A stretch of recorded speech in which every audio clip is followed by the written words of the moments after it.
वो एक महान अभिनेत्री की बेटी थी, एक रईस घराने की बहू थी, एक पढ़ी लिखी स्कॉलर थी, एक बेबाक एक्ट्रेस थी और एक दमदार नेता भी।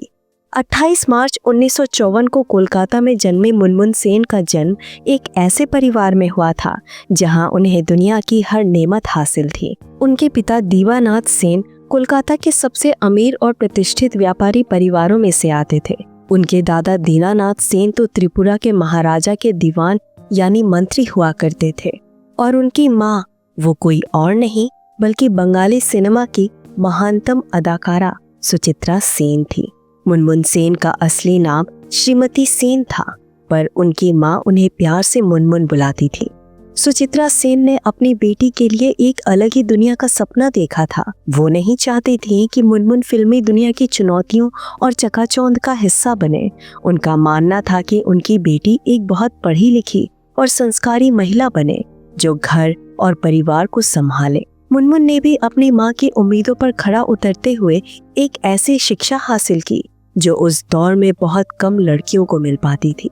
उनकी स्कूली शिक्षा शिलोंग के लोरेटो कॉन्वेंट और कलकत्ता के लोरेटो हाउस में हुई। उसके बाद उन्होंने ऑक्सफोर्ड के मशहूर सोमरविले कॉलेज से ग्रेजुएशन किया और फिर कलकत्ता के जादवपुर यूनिवर्सिटी से तुलनात्मक साहित्य में मास्टर्स की डिग्री हासिल की। पढ़ाई पूरी करने के बाद भी उनका मन नहीं भरा। उन्होंने कुछ समय तक बालीगंज गवर्नमेंट हाई स्कूल में अंग्रेजी भी पढ़ाई और चित्रबानी जैसे संस्थानों में ग्राफिक्स भी सिखाया।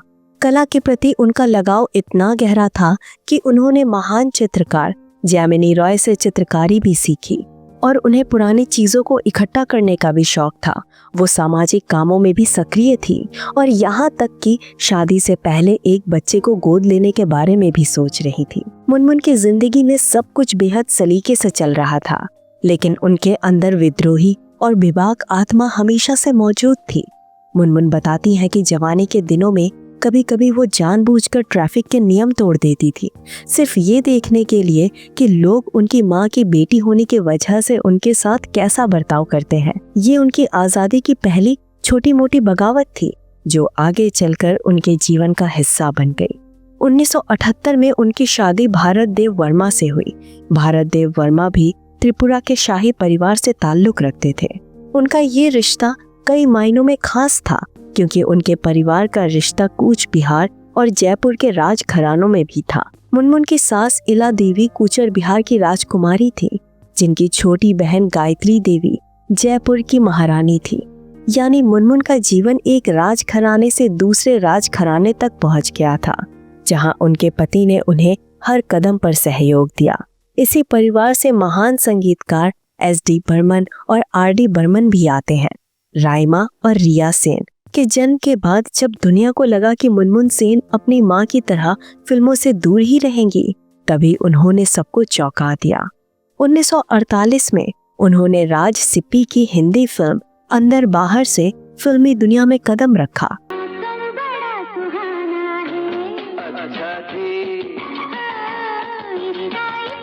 उनका ये फैसला उनकी माँ सुचित्रा सेन की इच्छा के खिलाफ था। मुनमुन सेन ने अपनी माँ को इस फैसले के बारे में नहीं बताया। जब सुचित्रा सेन को इस बात का पता चला तो उन्होंने अपनी बेटी से 3 महीने तक बात नहीं की। सुचित्रा सेन चाहती थी कि उनकी बेटी उनकी तरह अकेले संघर्ष ना करे, पर मुनमुन का फैसला अटल था। बाद में सुचित्रा सेन ने उन्हें पूरा समर्थन दिया और उनसे कहा, तुम्हें वही करना चाहिए जो तुम्हें अच्छा लगे। इस बात का असर मुनमुन की 2 बेटियों पर भी पड़ा, जिन्होंने बाद में अपनी माँ की तरह ही बोल्ड किरदारों को चुना। अपनी पहले ही फिल्म के साथ मुनमुन ने पूरे हिंदुस्तान में तहलका मचा दिया था। उनके बोल्ड अंदाज और खूबसूरती के लोग दीवाने हो गए। एक समय था जब उनका नाम पाकिस्तानी क्रिकेटर इमरान खान के साथ जोड़ा गया था। जब उन्होंने एक मैगजीन के कवर पेज पर उनके साथ बोल्ड अंदाज में पोज दिया तो इस पर काफी बवाल हुआ। उस समय उनसे इमरान खान संग रिश्ते के बारे में पूछा गया तो उन्होंने कहा कि उन्हें उनके साथ वक्त बिताना बहुत पसंद है और इससे अगर उनके पति को कोई दिक्कत नहीं है तो दूसरों को क्यों हो रही है। इस बयान से उनका परिवार भी हैरान हो गया और मुनमुन को कुछ दिनों के लिए घर में ही नजरबंद होना पड़ा। इसके अलावा उनका नाम अभिनेता विक्टर बैनर्जी और निर्माता रोमो सिप्पी के साथ भी जुड़ा। 80 के दशक में जब भारतीय समाज में बोल्डनेस को लेकर एक अलग सोच थी, उन्होंने बेबाक तरीके से बिकनी और छोटे कपड़े पहने। उनके ये कदम उस वक्त के लिए बहुत ही नए और हैरत अंगेज थे। उन्होंने साबुन के विज्ञापनों में भी बोल्ड मॉडलिंग की, जो उस दौर में काफी विवादित रही। उन्होंने कहा, उम्र मायने नहीं रखती, नजरिए मायने रखता है। अगर ये शूट कलात्मक और गरिमापूर्ण तरीके से किया जाए तो मुझे इसमें कोई आपत्ति नहीं होगी। उनका ये नजरिया दिखाता है कि वो एक अलग सोच रखती थी, जो समाज की सोच से कई आगे थी। मुनमुन की जिंदगी सिर्फ एक्टिंग तक ही सीमित नहीं थी, उन्होंने अपनी बौद्धिक पहचान भी बनाई। वो हमेशा राजनीति में सक्रिय रही। मार्च 2014 में वो तृणमूल कांग्रेस में शामिल हुई और उसी साल बांकुड़ा से लोकसभा चुनाव जीतकर संसद पहुंची। हालांकि 2019 में उन्हें आसनसोल से हार का सामना करना पड़ा। राजनीति में उनकी एंट्री भी उतनी ही बेबाक थी जितनी उनकी एक्टिंग। एक बार उन्होंने प्रधानमंत्री मोदी के पक्ष में एक बयान दिया, जिससे उनकी पार्टी ने खुद को दूर कर लिया, ये कहते हुए कि ये उनके अपने विचार हैं। मुनमुन की फिल्मी यात्रा सिर्फ हिंदी तक ही सीमित नहीं थी। उन्होंने बंगाली, कन्नड़, तेलुगु, तमिल और यहाँ तक कि मलयालम फिल्मों में भी काम किया। उन्होंने कोरस, राजबधू, अजांते जैसी बंगाली फिल्मों में अपनी अदाकारी का जलवा दिखाया।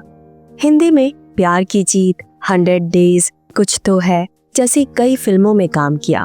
उनकी अदाकारी इतनी बहुमुखी थी कि उन्होंने तेलुगु फिल्म सिरिवेनेला के लिए 1987 में नंदी अवार्ड भी जीता। अपनी फिल्म में उन्होंने कॉमेडी, थ्रिलर, ड्रामा और रोमांस जैसे हर जॉनर में काम किया। मुनमुन सेन अपने बोल्ड व्यक्तित्व के बावजूद एक गहरी धार्मिक और पारिवारिक महिला थी। अपनी मां सुचित्रा सेन के निधन के बाद उन्होंने सभी धार्मिक रस्मों को पूरे मन से निभाया।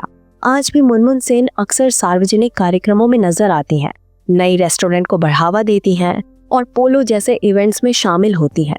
वे अपने बेटियों राइमा और रिया के साथ मॉडलिंग असाइनमेंट में भी दिखी हैं। उनकी जिंदगी, उनकी शिक्षा, उनकी कला और उनके फैसले, ये सब कुछ मिलकर एक ऐसी महिला की कहानी बनाते हैं जिन्होंने हर मोर्चे पर अपनी शर्तों पर जिंदगी जी। वो ऐसी महिला थी जिन्हें अपनी जिंदगी को मैनेज्ड तरीके से जीने की हर सुविधा मिली, लेकिन उन्होंने हर बार अपनी ही बनाई हुई राह पर चलना पसंद किया। उनका किरदार उनकी फिल्मों से ज्यादा उनकी असल जिंदगी में दिखने को मिलता है।